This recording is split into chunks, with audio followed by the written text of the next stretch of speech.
सोचो कैसी होगी आपकी लाइफ अगर आप ओवरथिंकिंग करना छोड़ दो। सोचो कैसा फील होगा आपको जब आपकी लाइफ में ना तो पास्ट की बैड मेमोरीज हो और ना ही फ्यूचर की वरीज। आमतौर पर हम हमारी जिंदगी पास्ट एंड फ्यूचर के क्राइसिस में बिता रहे हैं। आप सोच कर देखो, take out some time for yourself and see, क्या आप आज का दिन एंजॉय कर पा रहे हो? आज के दिन में ऐसा क्या मिसिंग है जो आपको बार बार परेशान कर रहा है? अगर आप डीपली ऑब्जर्व करो तो आज आप परेशान इसलिए हो क्योंकि बीते हुए कल में कुछ ऐसी चीजें हुई हैं जो आपको आज परेशान कर रही हैं। कुछ ऐसे मोमेंट्स आपने पास्ट में जिए हैं जिनके बारे में सोचकर आप आज एंजाइटी में हो। ये कुछ भी हो सकता है, या तो किसी ने आपको हर्ट किया हो या आपका कोई लॉस हुआ हो। इतना ही नहीं, इन वरीज के साथ साथ आपको आने वाले कल की भी टेंशन है। अब ऐसे में ना तो आपका पास्ट आपको छोड़ रहा है और ना ही फ्यूचर की सोचकर आपको कोई सुकून मिल रहा है।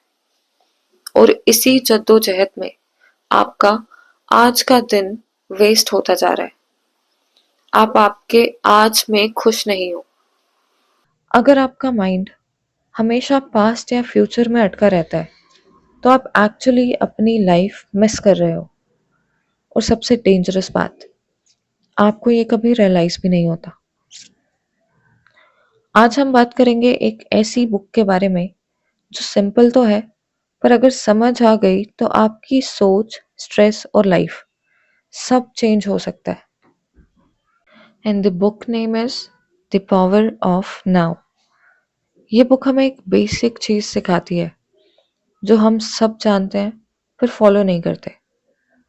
हम प्रेजेंट मोमेंट में जीना भूल चुके हैं। सोचो, आप फिजिकली तो यहाँ हो लेकिन आपका माइंड कहीं और है। या तो आपके पास्ट में, पास्ट की बातों में कि उसने मुझे ये बोला, मैंने वहाँ ये गलती कर दी, मुझे तब ये नहीं करना चाहिए था, एक्सेट्रा एक्सेट्रा। और या तो आपके फ्यूचर में कि आने वाले टाइम में क्या होगा, मैंने जो किया आगे मुझे उसके रिजल्ट्स क्या मिलेंगे, आगे मेरी लाइफ कैसी रहेगी, एक्सेट्रा एक्सेट्रा। और इन वजहों से आप अपना प्रेजेंट भूल जाते हो।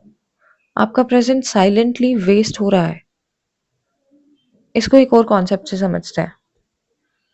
Concept number 1, mind is not you. इस बुक का सबसे पावरफुल कॉन्सेप्ट है, आपका माइंड आप नहीं हो।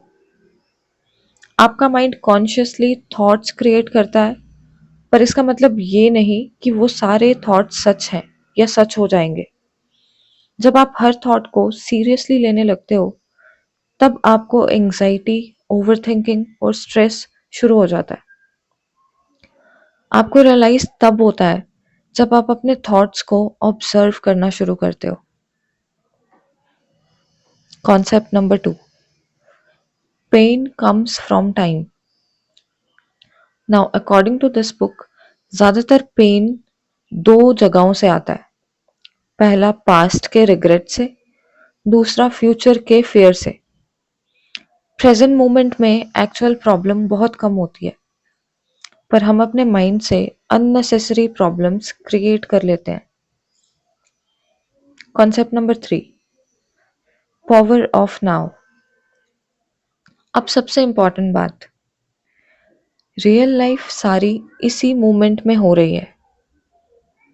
ना तो कल एग्जिस्ट करता है और ना फ्यूचर। जो है वो सिर्फ अभी है। जब आप अपना पूरा अटेंशन इस मोमेंट पर लाते हो, आपका माइंड काम होने लगता है। आपको लाइफ में क्लैरिटी मिलती है, इमोशन स्टेबल होने लगते हैं। फॉर एग्जाम्पल, जब कोई मेडिटेशन करता है, आपने कई मेडिटेटर्स को देखा होगा, उन्हें ना फ्यूचर की टेंशन है ना अपने पास्ट की। वो बस सुकून में है। और वही सुकून तब आता है जब आप अपने प्रेजेंट में होते हो। वो मेडिटेशन करके यहाँ तक पहुंचे। अब हर कोई मेडिटेशन नहीं कर सकता, बट अगर हम इस कॉन्सेप्ट को समझ ले तो शायद हम भी अपना प्रेजेंट अच्छे से जी पाए। आपने नोटिस किया होगा, जब आप नेचर को देख रहे होते हो या म्यूजिक सुनते हो, तब आपका माइंड ऑटोमेटिकली साइलेंट हो जाता है, क्योंकि उस मोमेंट में आप प्रेजेंट में होते हो, और वही रियल पीस है। प्रॉब्लम लाइफ में नहीं होती, प्रॉब्लम हमारे माइंड के अंदर चल रही होती है। और जब आप प्रेजेंट में आना सीख जाते हो, तो आप सिचुएशंस को क्लियरली देख पाते हो विदाउट ओवर रिएक्टिंग। तो आज से एक छोटी सी प्रैक्टिस स्टार्ट करो। जब भी आपका माइंड इधर उधर की बातों में भागे, आपको यहाँ वहाँ के थॉट्स आए, तो बस थोड़ी देर के लिए बैठ जाओ और ठहर कर सोचो। खुद से पूछो, अभी इस मोमेंट में एक्चुअल प्रॉब्लम क्या है।